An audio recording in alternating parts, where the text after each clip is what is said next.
High family, আমি চলে এসেছি আজকে একটা মিনি শপিং ব্লগ নিয়ে।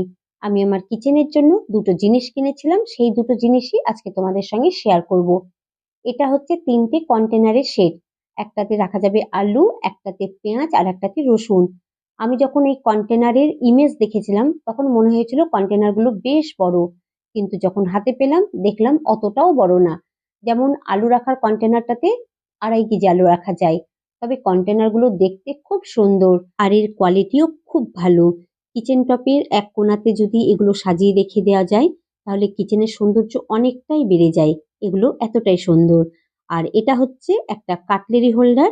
এই কাটলেরি হোল্ডারের দুটো কালার অপশন ছিল, আমি ব্ল্যাক কালারটাই নিয়েছি। আর এটার কোয়ালিটিও খুব ভালো, এটা কিন্তু মেটালের। আর এতে 4টে সেকশন আছে, তাই চামচ, কাঁটা চামচ, ছুরি কোনো কিছু রাখারই অসুবিধা হবে না। তো চলো আজকে শপিং ব্লগটা এখানে শেষ করছি। Tata, bye bye.